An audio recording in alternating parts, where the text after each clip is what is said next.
You should never get so wrapped up in the data that you forget about the entire reason that you're doing the whole thing in the first place.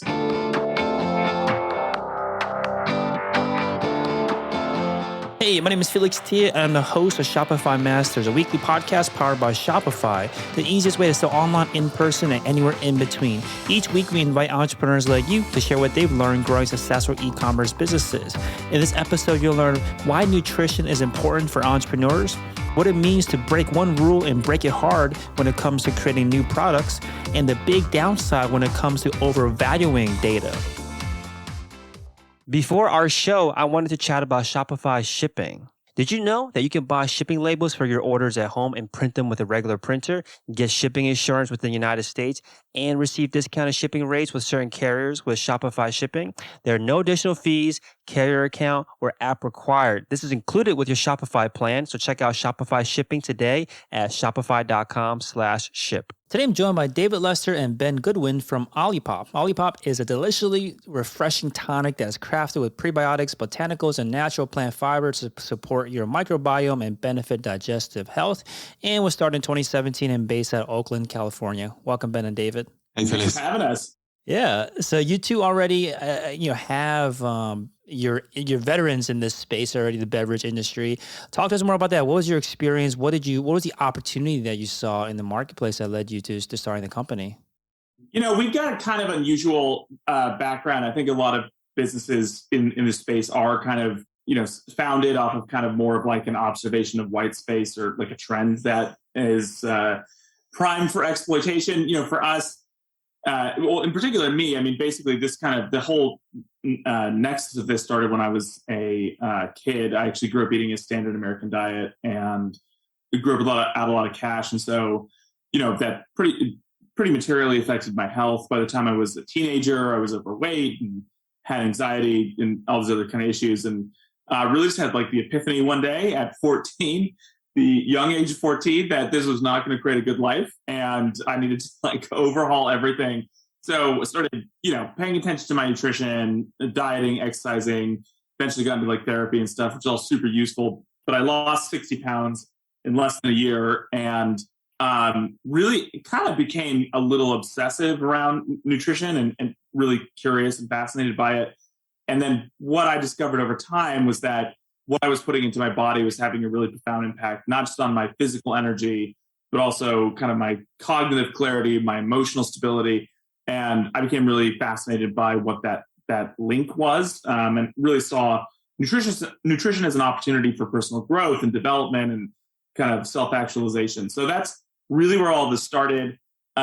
There's a longer story associated with that, but basically, I ended up dropping out of college when I was 20, had a really interesting mentor who won a Supreme Court case by himself, with no legal representation, which kind of like blew my mind, and really kind of drove me deciding to drop out of college, and then got right into product development and consumer packaged goods and beverage. And then, I helped a friend get a kombucha company off the ground at this point 15 years ago when I was 20. And that's where I learned what the microbiome is. It's all the non-human microorganisms, bacteria, et cetera, that live in and on your body, that are concentrated in your digestive tract. And the microbiome has this really profound influence on your overall health, from your digestion to your immune system to your organ function. There's also this thing called the brain-gut axis. So basically, we produce the majority of our neurotransmitters and our hormones actually in our digestive microbiome. And there's all sorts of human and animal studies that show that the health of your microbiome has a pretty profound impact on how your brain works and how your nervous system works and how your endocrine system works and your hormones function and stuff like that. So that was really the light bulb for me, way back in my early 20s, of like, wow, this might be the system that created the outcome for me personally, and kind of became just like totally hooked on this is something I kind of want to lean into for the rest of my life. And the more you research it, the more you realize that we have a chronic nutrition issue in the United States, and that those issues we have around our nutrition health are affecting our metabolic health, are affecting our microbiome health, are affecting our digestive function. And so, basically, Dave and I now working together for the last 9 years, really what our focus has been on is finding the most scientifically credible and impactful ways to benefit people's microbiome and digestive health, but to package it up in a highly accessible format that is, reaches the most people, and that's more or less, what the kind of foundational kind of composition of Olipop is in its intent. Yeah, appreciate that. And I think just an aside for a bit is that there's lots of entrepreneurs listening, and I think there is this attitude of hustle and kind of just white knuckle your way through it all and just embrace the struggle of it all, and not really focus on some of the fundamentals that you're talking about health. Talk to us more about this, like as because again the audience is our entrepreneurs. Like how important after before and maybe after you had discovered the importance of nutrition and stuff. How important is that for entrepreneurs? I mean, I can't even begin to describe how important it is. Obviously, to the point, that you were kind of referencing, if you don't have a high level of emotional and oftentimes even physical pain tolerance, entrepreneurialism might not be the right fit for you. So, yeah, that's a part of it. Simultaneously, entrepreneurialism, especially if you're lucky enough to start to experience some success, or if you actually also you got to go through kind of like a difficult phase, it's kind of a marathon of sprinting. So it's like the worst of both worlds, a little bit. It's supremely rewarding, especially when you have a positive experience. So managing, addressing your physical and emotional and psychological health is non-optional. It's very, very foolish. It's like to kind of ignore those things because you're going to have to be at it for a while. You're going to have to take care of yourself. Psychological health issues especially are really rampant in the entrepreneurial community. And, if you're like me, I kind of had a rough time growing up. A lot of entrepreneurs actually experience trauma in their lifetimes, which actually can make them more susceptible to some of the disruptions that might naturally come through a higher risk occupation. So I really view it kind of as I need to kind of have access to the deeper parts of myself and how I really get myself to work and function optimally, and quite frankly, like take exceptionally good care of myself, because that's actually going to create the most sustainable dynamics for me to really put the pedal to the metal and go for it elsewhere. Makes sense. And you mentioned that you two worked together for the last 9 years. Was it all in the beverage industry? Yeah, that's right. Yeah, I mean, we I spent about 4 years doing the R&D for the last beverage business that the two of us had, and 3 out of those 4 years, I was feverishly looking for the right business partner fit. Went through a couple cycles of that, and then finally. I had the fortune to meet David. After meeting 2 weeks later, we kind of shook hands, and honestly haven't looked back since. We're very different people, and we also cover different areas of expertise, but we have pretty materially overlapping principles and values, and really have gained a deep level of understanding for each other over time. But we've always worked together on launching our own businesses, and yeah, we've worked together in the beverage space. Awesome. So it sounds like this particular problem that you wanted to solve was obviously very important to both of you. Was a very valuable pursuit for both of you. Was there an opportunity that you saw in the marketplace that there was a sign that other people might be interested in solving for this problem as well? Yeah, I'm going to answer this one, then I'll kick some over to David just to make sure I'm not hogging the proverbial mic. But I think in our particular case, when you look at the raw data, according to the CDC, 2/3 of Americans have chronic digestive distress. Data coming out of UCSF indicates that up to 88% of Americans have some sort of kind of metabolic dysfunction or metabolic disease. So, look, we obviously get way too much sugar in this country.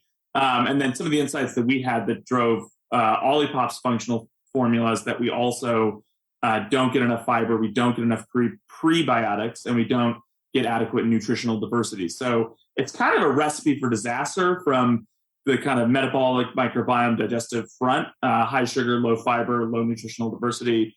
And a lot of that's driven by products like traditional soda, which there's no lack of clarity on the data front around what that product does to your body. And before the pandemic, we were seeing there was reductions in the size of the soda market year on year as consumers were migrating away from that, like transparently, like pretty addictive drink, but also really pleasurable and enjoyable drink, but trying to migrate over to healthier options with a simultaneous, increase in awareness around microbiome importance in science, and a real significant increase in awareness around digestive health. So those are kind of those are some of the kind of broad meta trends. But in terms of like the exact strategy that we chose to approach it, that was really driven by the science, and the kind of the last 5 to 8 years of microbiome research around dietary intervention versus probiotics as kind of being the better choice for a lot of people to create sustainable microbiome and digestive health shifts. So there's some awareness certainly of the market and market trends, but that has to be combined with what's being indicated as being effective in science in order to create a real solution for people. Just to build on Ben's point there, Felix, I think it's interesting. 3 years ago when we were initially fundraising for this business, the idea of a healthy soda was kind of an odd concept. Certainly wasn't a trend. People were actually suggesting we do this as like a sparkling water or more of like a kombucha. Prebiotics definitely were not a trend. Again, we had a lot of questions around why we were doing prebiotics when probiotics, were much more kind of prevalent in the market at that point. And so I think there's like a lot of interesting innovation learnings in here. I actually did innovation as, quite a large part of my corporate career, and, had the opportunity to launch and see fail a lot of products there too. But, one of the fascinating things about working with Ben is his focus on solving a real human problem and then finding the best way to do that. So we actually went and pitched to investors with a lot of confidence because, we weren't following a trend. As Ben said, we were following the science. That being said, you're also looking for things like where is there consumer dissatisfaction? And the soda industry to us looked like a space that was ripe for disruption because there's aspects of soda that people love. It's delicious. It's nostalgic. It has deep, cultural and emotional resonance. But there is one fundamental problem, that is it's not good for you and it has way too much sugar in. And ideally people would like to be consuming products that have some nutritional benefits. So, you combine those things, and, essentially, what we've executed with the concept is, the idea of, break one rule and break it hard. And the rule that we broke is the ingredients panel. This is fundamentally different than, a can of Coke. But everything else is quite familiar to people. It is delicious, familiar flavor profiles. It looks like a soda. Our marketing is kind of fun and vibrant. And, I think that gives you kind of a really rich combination for successful innovation. Yeah, I think this is an important point that I want to spend some more time on around this idea of following the trend versus following the science or the efficacy of the solution that you're bringing to the table. And I think there's one piece of that you added on that I think is important, which is that you also looked at where the customer was dissatisfied, right? Because you could come up with a solution that you're just so sure is going to solve problems, but just people are not aware or they don't care about the problem as much. Talk to us more about that. Like, what is the combination of trend versus science and customer dissatisfaction? Were these things that you guys knew at the outset, or were they things that you learned along the way and modified the product along the way? Talk to us more about that. So, I mean, one of the things that's was helpful for us, which, we probably should address as well, is that our prior venture did kind of use a lot of the same. It was almost like a testing ground for us to investigate this opportunity. So, we had in our prior beverage, was also a healthy drink, and we did have some flavors that were pretty distinctively kind of soda based, and we saw them really take off. So, we basically, it was almost like we did a large scale clinical trial or marketing study kind of on our own, in our prior venture, which did give us a lot of really, material insights. But I think like from a broad brush kind of stroke perspective, I think the best kind of innovation, to the point that David made, around solving human problems, like there has to be an insight. Like a lot of times people overly kind of, they're like, oh, we know we need data. We know we need data. We need market data. We need data on our customers, blah, blah, blah. Well, that's certainly not untrue. But the data is only so useful as your ability to synthesize it and come up with an insight, right? I think a lot of times people just become kind of paralyzed in the data without realizing that the magic is the conversion of the data into an insight. And that's kind of more of a right brain process, to be honest, like mechanically, and it's more of a deep brain process as well, because you've got to bring together a lot of kind of divergent data points and come back with some insights, and then you've got to be able to kind of go out and test them. So I think it's important to, first of all, you have to do it in order to be able to communicate the vision that you have over to people that don't already understand it, i.e. investors or retailers or whatever. So you do need to be able to come up with some kind of material data points that are supportive, like the kind of the fact that, like, let's take for a perfect example, like typically in the healthy beverage space, focused on digestive health, especially in the natural channel, you've got kombucha, and kind of touts we're good for your digestion. There actually are no clinical trials supporting that, but I'll just leave that for another day. That's how the customer perceives it. But the reality is that kombucha is $1 billion industry. And then you go look at soda, and you look at the fact that they're shedding off tens or hundreds of millions of dollars worth of business every year.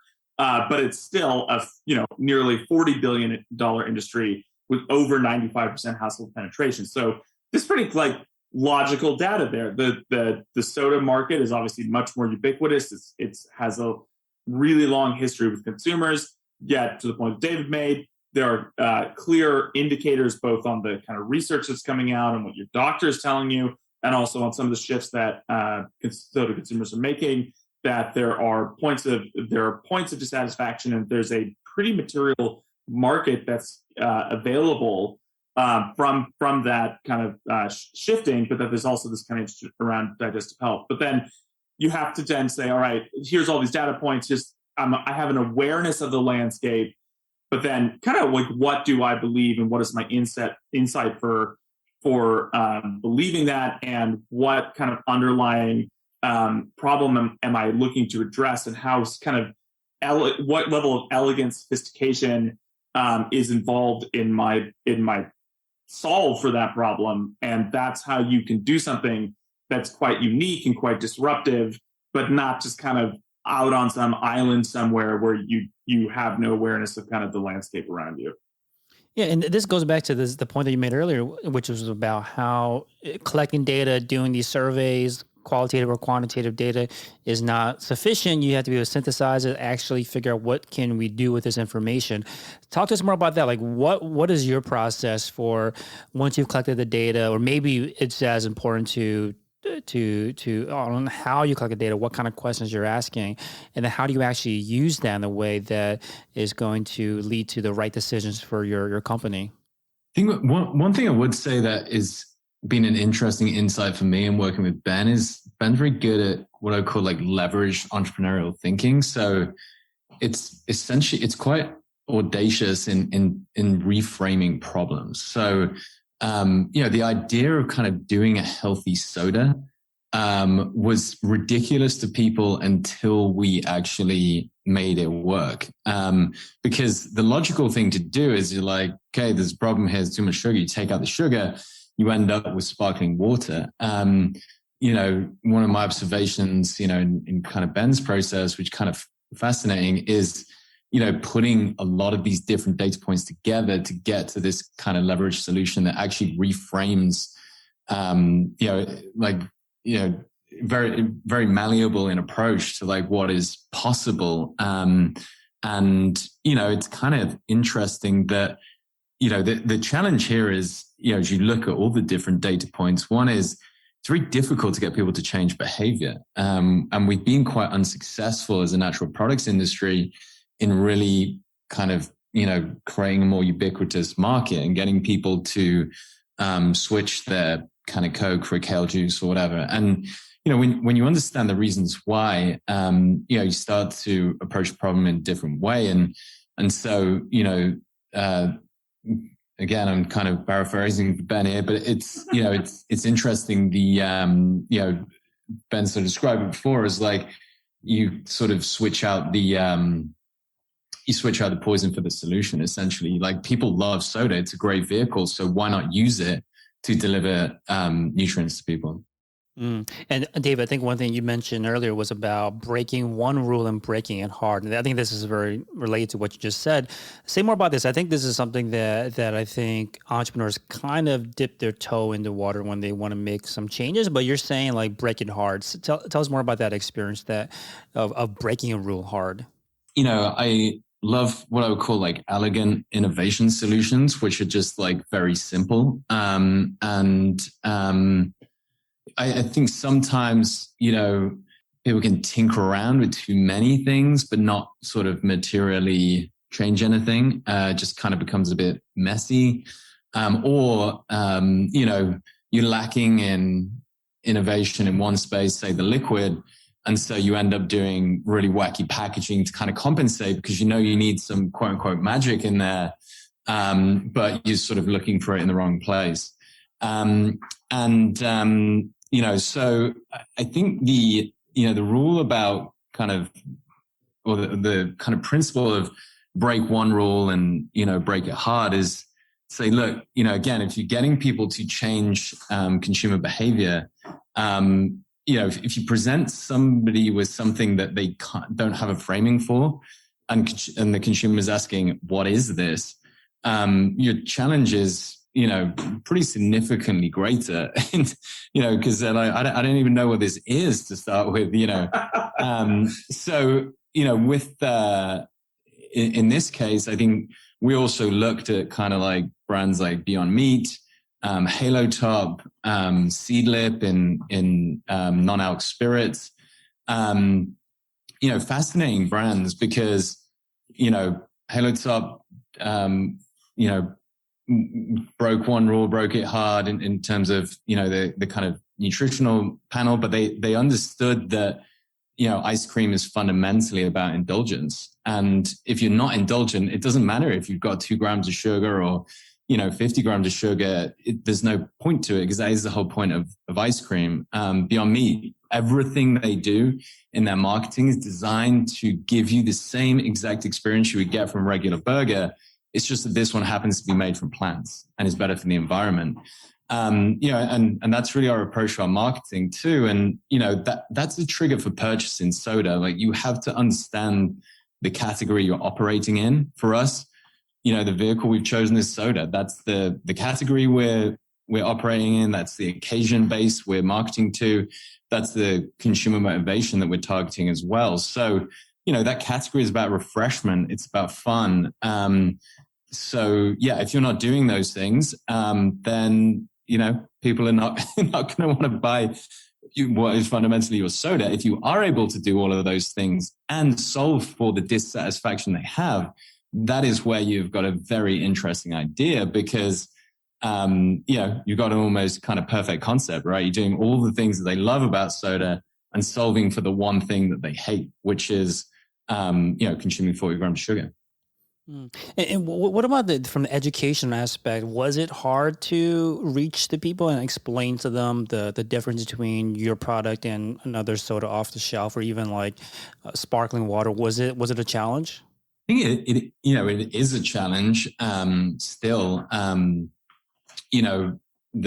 As Ben mentioned, the soda category is a $40 billion category, and we're a long way off, getting a significant share of that. So, there is a lot of people that probably don't fully understand what this is yet. And so, there is a kind of patience in innovation.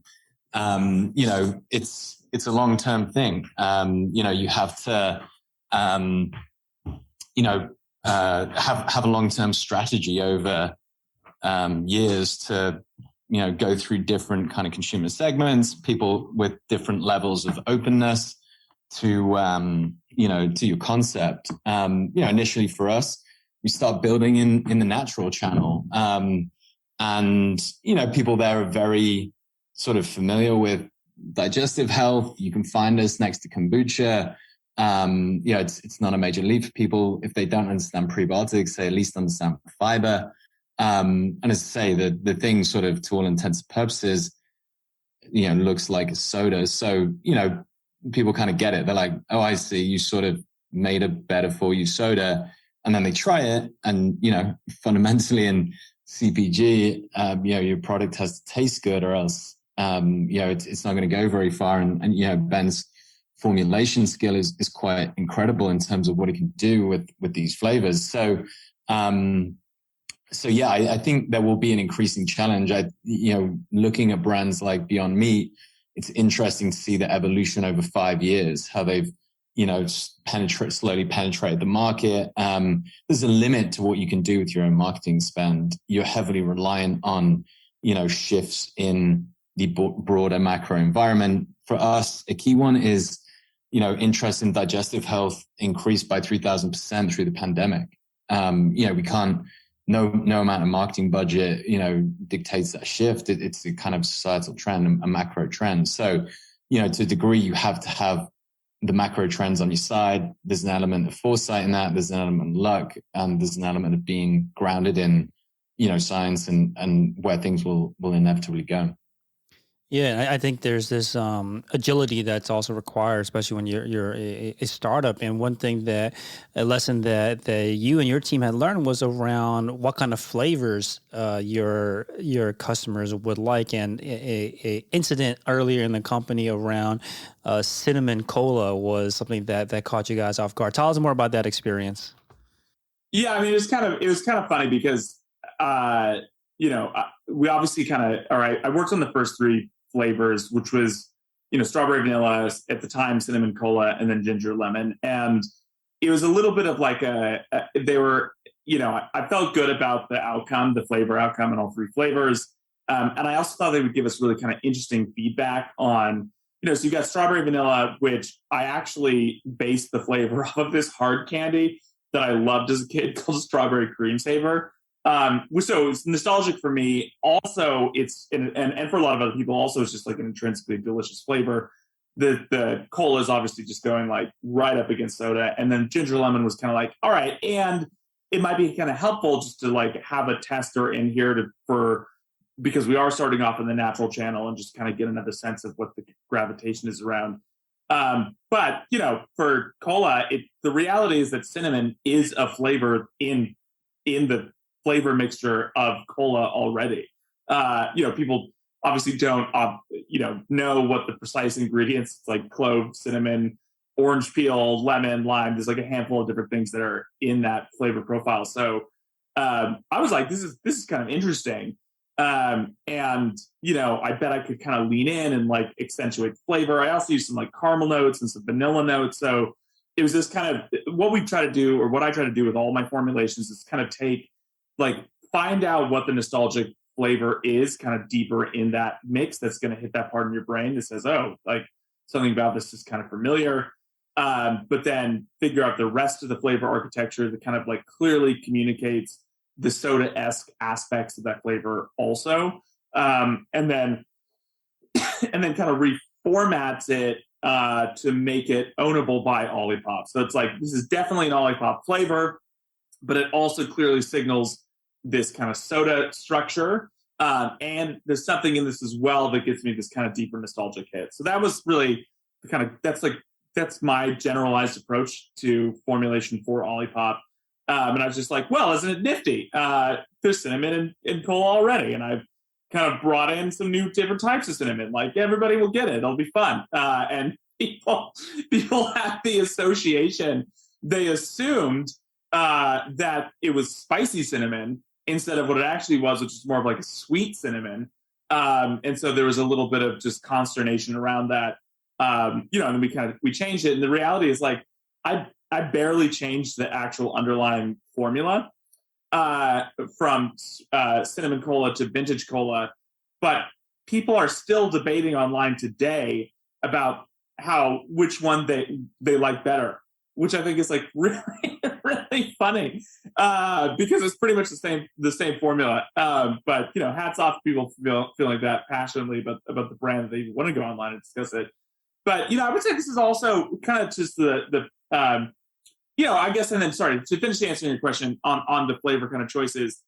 It's just like the more that we got signals, because then the next flavor I kind of worked on was root beer, and that thing is absolutely crushed. I did a cherry vanilla for kind of personal reasons. I actually just like don't find that there's a lot of good cherries drinks / any good cherry sodas out in the market that I've been able to find. It's like I don't know what is going on where companies are putting out cherry products that taste like cough syrup. Cherry's my favorite fruit. So it just feels like a bit of an abomination. And I just wanted to contribute to the solution of having like a good cherry product on the market. But, and then we've done an orange soda. We've just launched a grape soda. We did an orange creamsicle, but then we'll also throw like a blackberry vanilla in the mix, which is, like kind of some of these curveballs.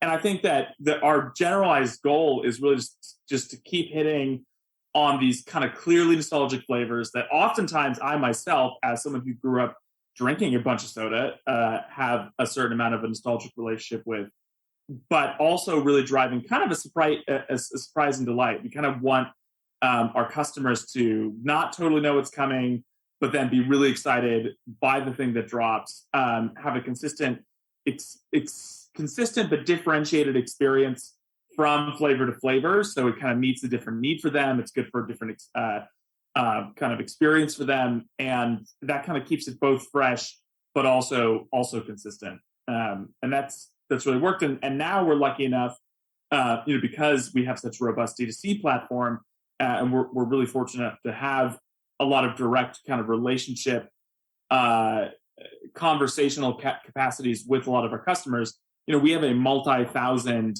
flavor request list at this point. And so we can also get really clear feedback on what flavors customers are still interested in. And that is certainly something that I draw from, and we all talk about when we're considering, where we want to go with our flavor and our kind of brand architecture next.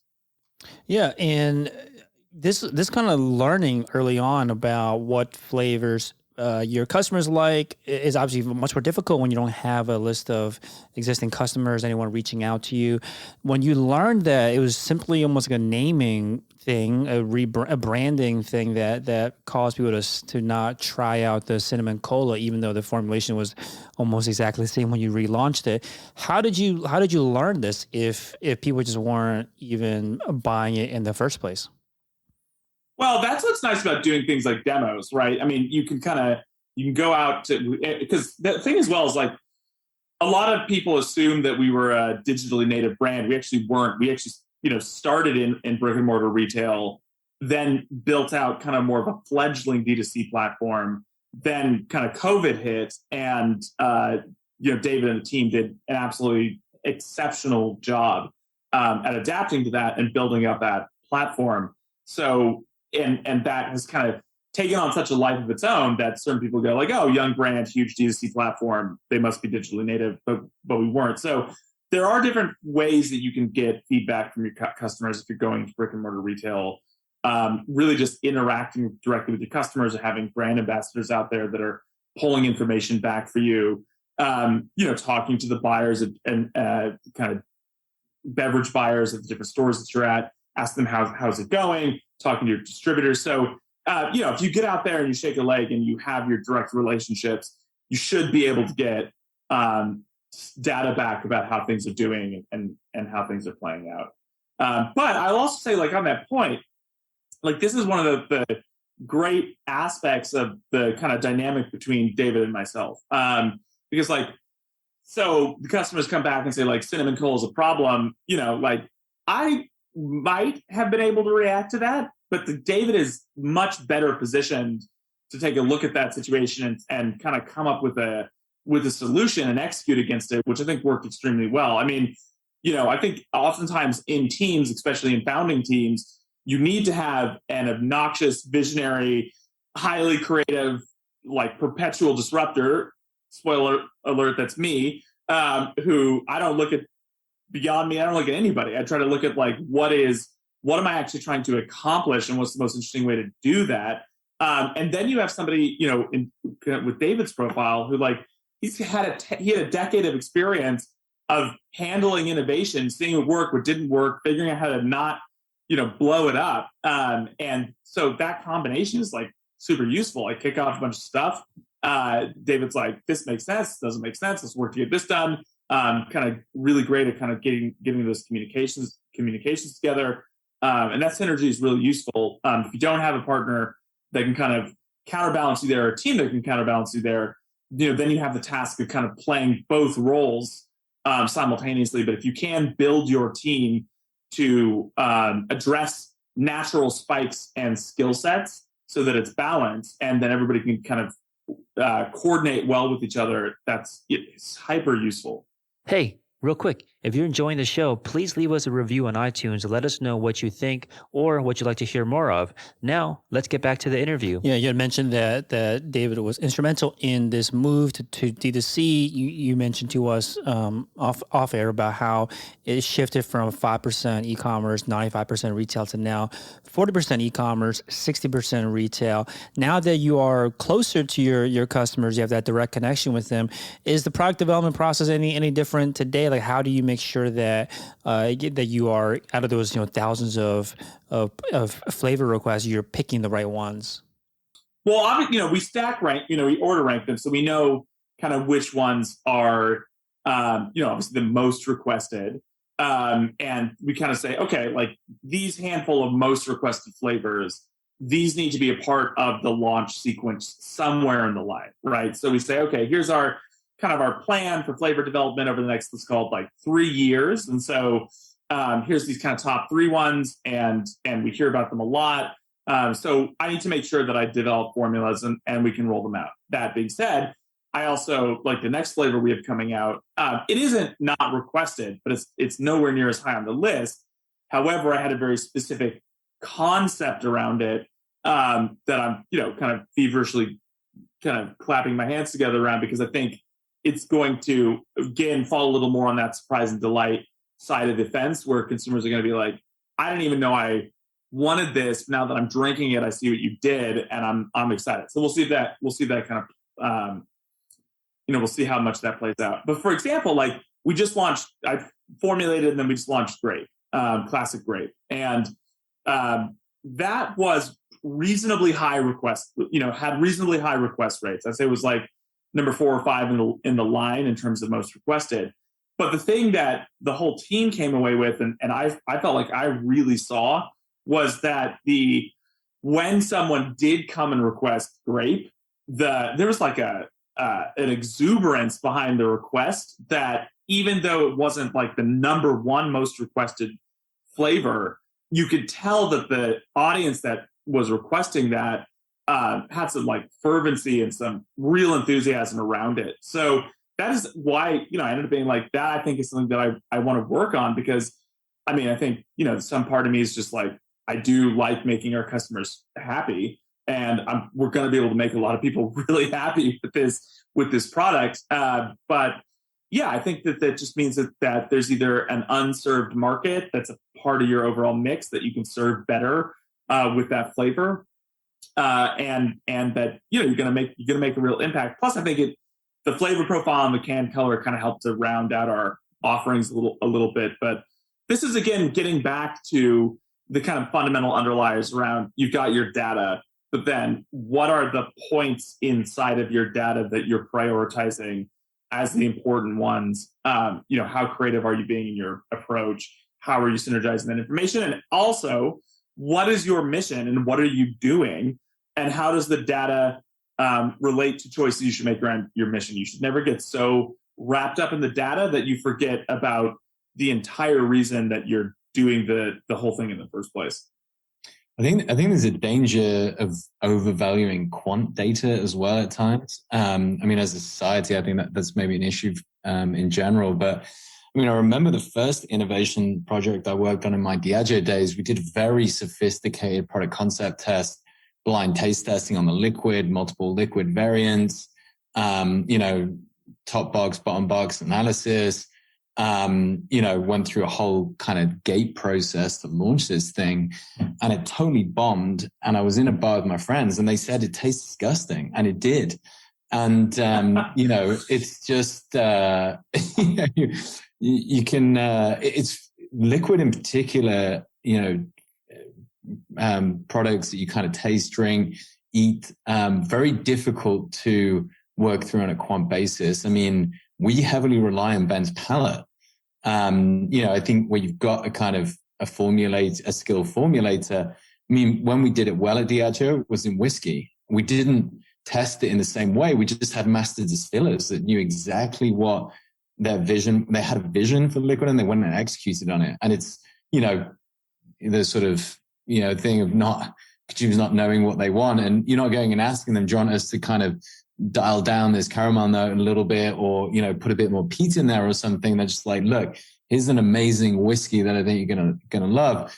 Same thing when Ben's formulating liquids, it's like, you look at certain data points and again, you just sort of treat them as one of many data points. And, you don't need to overcomplicate it either. I mean, cola is a massive category. Root beer is, grape is, acai goji berry is not. So if you're launching an acai goji berry flavor, it's probably going to be pretty niche because it's just not the same size category. When you do come to execute on it, in the case of grape, that's when you hand over to the vision of the formulator. Ben had a very clear vision of how he's going to formulate it, went away to the lab, no distractions, tasted his way through it, tweaked things, and came out with a product that people are like, this is incredible, but I can't quite put my finger on it. And there's various things. It's very interesting hearing Ben talk through, the layers in the flavor and what hits you on the back end and the front end. No consumer would ever guide you towards that. That's a kind of, an expert's vision that has taken you there. Yeah.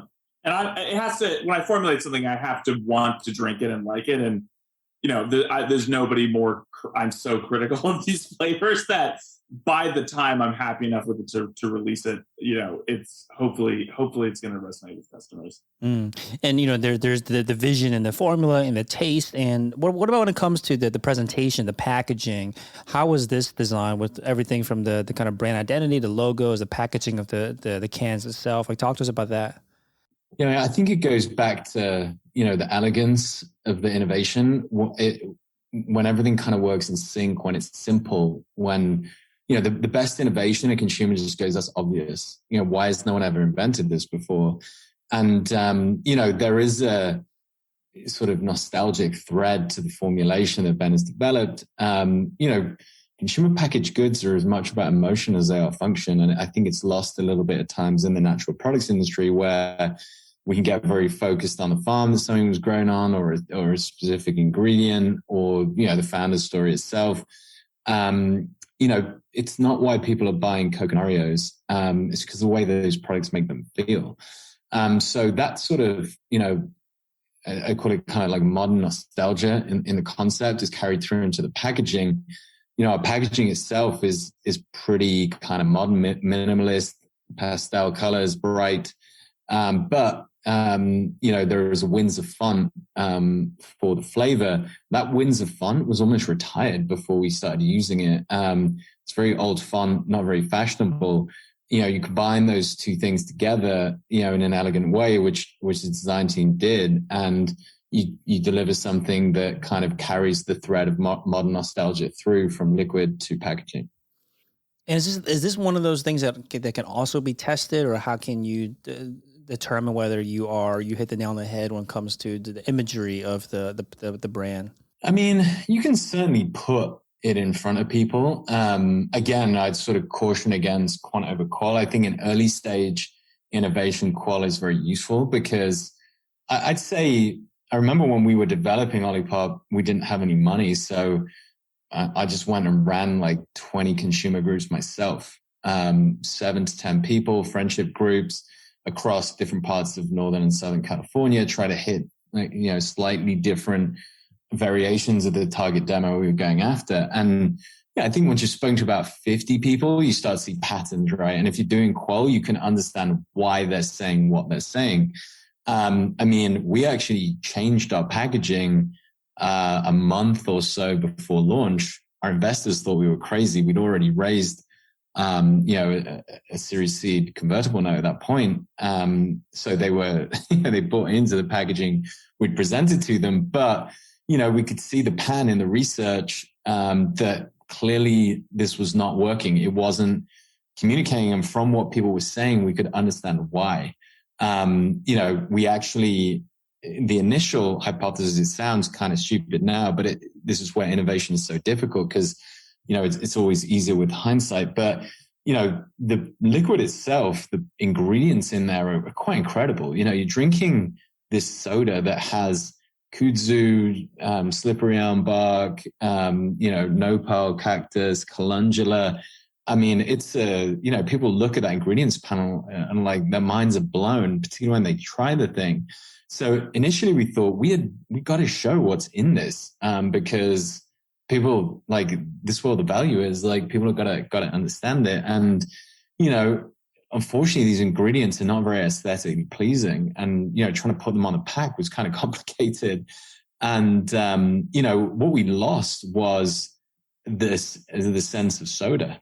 And we could see that from the research groups we were doing. So you don't need to do like a ton of them, but, getting in front of a few people, you can start to see patterns. And, it didn't look delicious. It wasn't colorful. It wasn't what people were expecting from a soda. So that's when we got really clear on saying, scrap this idea that it's by the way, it's good for you. That's where that has to sit. As much as we want to shake every consumer and tell them about these amazing ingredients and how they're going to benefit their health, most people are just looking, in that moment, they're looking for soda.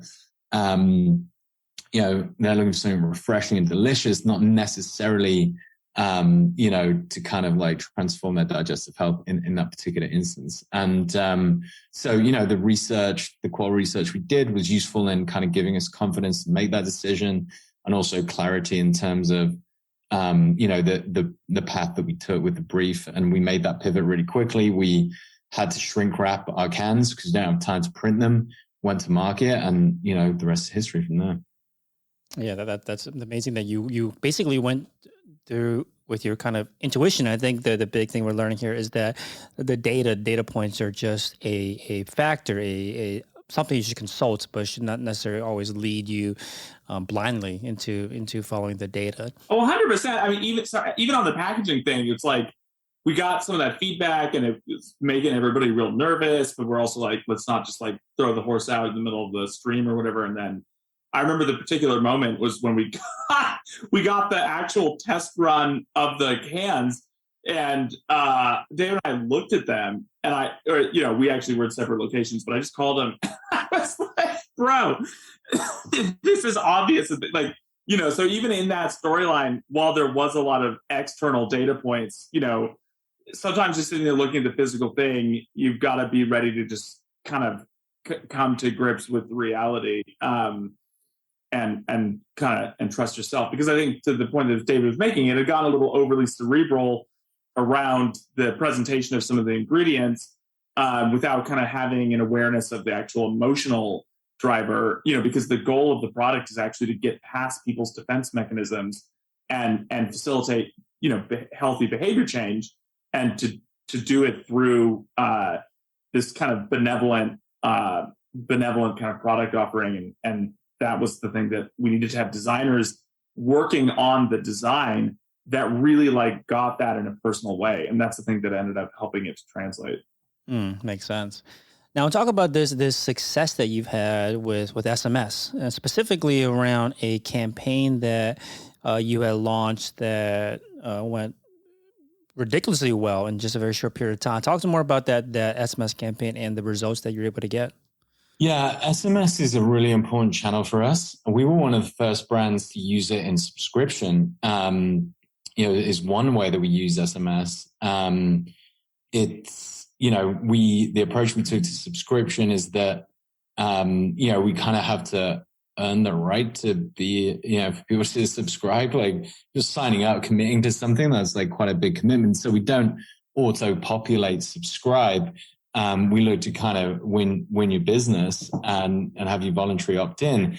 When your order is about to ship, you get a text and it says, do you still want this? Or do you want to change it for something else? We're about to send it. And you can opt out right then. I mean, we text people before, right before we send it. And, I think people really appreciate that. It's, it's an interesting medium because it is the most intimate form of connection. I mean, there's so many people, up in your inbox. I've got a whole email address that's pretty much just spam now. But there's not many people that text you. So, we keep the communication light. We respect, the channel and the intimacy of it. And so, how we've used it as well is say to communicate a new flavor launch. And, it's an opportunity. We've sent out like just a kind of picture that Ben snapped on his own phone of him formulating, and quite a personal message from him to say, look, I just finished making this for you guys. It tastes amazing. Here's what I did with it. If you want to order it, click here. It's ready to order. And, I think on the last one we did something like $30,000 in sales in the first 15 minutes.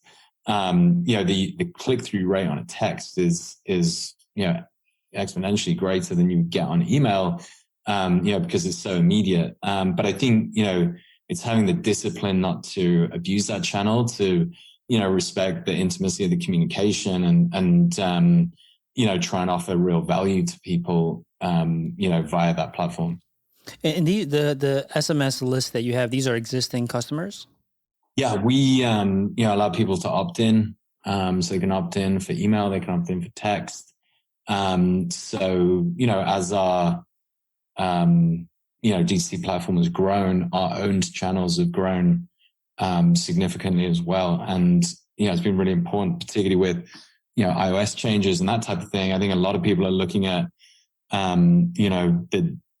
the data that you hold and that direct relationship you have with consumers. I mean, as a consumer marketer myself of 20 years, before this, there was no way you had no connection with the consumer. You sell to a distributor, you sell to a retailer, you sell to a consumer. You have no idea who's buying your product unless you invest in, some fairly expensive research. Now we're chatting to them on a day-to-day basis. We have a, pretty reasonably sized CX team, with this response rate of like, under 30 minutes. And, if you email us in with something, if you're dissatisfied with the product in some way, if you have a question, we get all that information and we pull that data as well. So we can see, the trends of where our things are going and, what we might need to do to improve. Mm. Do you have to offer like an incentive for people to join the SMS list? We offer, what is typical, like a, money off discount. I think it's 15% if memory serves correct, to sign up. I think though that, consumers, and you especially see this with Gen Z actually, they're willing to kind of really opt into brands that they like, that serve a purpose in their lives, and we're seeing that with Olipop. As I say, people love soda, and they're super grateful that, as a company, we've developed a solution that meets their needs, that is like, not taking away the fun and refreshment of soda, is allowing them to enjoy an experience they love, and is formulated very purposefully and scientifically backed to support their digestive health, in a pretty meaningful way too. And so when you're in that position, it's, people will willingly hand over their information to contact because they want to know when the next flavor is available, and they appreciate the thoughtfulness in the subscription approach. If they forget that they might be going on holiday and want to turn it off, whatever. So, I think our reputation is starting to catch up with us in that respect as well. Like, people trust our D2C and CX platforms. They trust the way that we'll use their data. I think that become increasingly important for brands as well. Another thing that just a quick one. Another thing we've done on the text platform that I really like a lot is because it's a more personal platform, we tend to be a little bit more personal in our messaging. So it will oftentimes come from me, air quotes, or will come from a member of the team. And we'll also give early access. So if you were on our text platform, you might be able to buy a brand new flavor that's dropping, 48 hours before anybody else gets access to it, which on a normal flavor is kind of fun. But we've done a couple of limited release flavors, right? So if we have a limited release flavor and you're on the text, you're going to have you're definitely going to be able to get your hands on it before it kind of starts to dwindle versus the kind of the rest of the consumer base. So early flavor access and kind of like content that you wouldn't necessarily get elsewhere that has more of a personal touch, I think has also been a very cool part of that platform for us. And, hopefully something that consumers are responding to. In this 30K in 30 minutes, was that a example of a launch? Is that generate those sales? Yeah, exactly. People are really excited to see what's next. They, so as Ben said, it's text is the channel that we use to inform people first, because it's for us, it's the most valuable form of communication. So we kind of reward and incentivize that way. So it's like, if you want to hear about something first, get on our text platform. Like that's where you'll get the first, and we're consistent with that. That's where you'll get the first piece of information. This is available. You'll get it before anyone else. So we kind of push people down that funnel. And that was actually on an exclusive, that was on a limited release product. That was on our orange cream that we did that. Got it.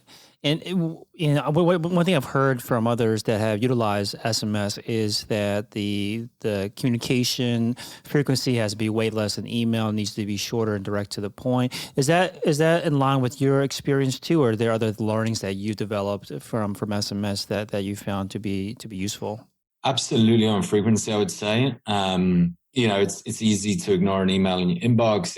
It's annoying to try and ignore a text, pinging into your phone. So, maybe we send 2 to 3 emails a week. We send 2 texts a month, just to give you some, idea of kind of, ratios. Makes sense. Yeah. Do you remember how large the list was at that point for a launch like that? I can't remember exactly where we're up to with text at that stage, but this has all been built in a very short space of time. I think we had 12,000. It was about 12,000. I think we were in that realm. Yeah, it's grown a lot since then, but I think that's about where we were. Yeah, that makes sense. What do you remember? What tool do you use today to handle these SMS campaigns? There is a range of different tools actually that the guys use. There's a different one for subscription. I think we've actually just changed tools for our manage our CX. We're using, I know the guys saying use Gorgeous there. We use that for a little bit. So, it's interesting. Kind of, as we found, it seems you have to stay up to date with, the latest ones out there. It's very useful to have a kind of network of other D2C businesses around you and kind of be comparing notes, because, the space is moving so quickly, even in the last year. It feels like a seismic shift, in the time that we've already been invested in the D2C space. So, it's interesting as well. It's exciting, last mile delivery, has really transformed the profitability of a product like ours. So, there's lots of different tools that, appear to be changing all the time. Any other ones that you recommend just in general for running the business? Shopify. I mean, it's kind of the key one really in terms of, democratizing what we can do here. I mean, I don't have off the top of my head. I know, if you're listening to this and you're really interested in kind of staying abreast of what we're doing, Eli Weiss on our team, his surname is spelled Weiss, is post a lot on Twitter about this and the tools that we're using. And there's some really good podcasts that he's done that Stephen Vigilante on our team has done as well. But as I say, the kind of, it appears it's changing almost every month. We're kind of constantly reviewing what's out there on the market. Yeah, makes sense. So drinkolipop.com, drinkolipop.com is the website. And I'll leave you guys with this last question. What do you think will be the largest or biggest challenge that you want to focus on in the near future? From my side, and we're kind of living the dream over here. It's a high intensity, it's a high intensity dream. But like the goal for us is really to create a product and a product platform that can really be kind of ubiquitous in its ability to resonate and with customers across channel, across retail channel, across geography, across political belief. Basically, food and beverage really is at the bottom of kind of Maslow's hierarchy of needs, and so it's an amazing tool to bring people together. And Soda's done a really, really good job of that because it is so universally kind of appealing in its taste profile and kind of in the reaction, the neurochemical reaction it facilitates for the consumer. So, it's kind of like the biggest opportunity, but also the biggest challenge will just be continuing to, push the product and the brand messaging and the kind of business apparatus into a bunch of different places and talking to a bunch of different customers, which really fulfills against the mission, but is no easy task because you've got to find languaging that kind of is insightful and still authentic, but can still work across the kind of a broad spectrum. Kind of keep leaning into the flavors and taking customer feedback. And I think as well, like for us, we put a lot of effort into doing all of this and trying to build a culture that really humanizes kind of three-dimensionally the people who work inside of Olipop, their physical health, their mental health, their emotional health, their motivation, while still pushing them to execute at a really high level. We're doing clinical research. We finished clinical work at Purdue and Baylor College of Medicine. We got really great results back from that, but we're going to be doing more, which is really unusual for a consumer packaged goods brand. Likely have some kind of sustainability missions as we go. So performing in really growing out the base of the platform, performing and executing at a really high level, while still looking to consistently and innovatively really do the right thing, because ultimately our business exists not just so we can walk off into the sunset with some cash, but our business exists to serve human beings. And that includes the human beings in the company, and that includes all the human beings purchasing the product or potentially purchasing the product. And kind of being the best stewards of that mission possible on the broadest scale is kind of, that's the nut of the whole thing. But that's also where there's obviously going to be a lot of challenges associated with that.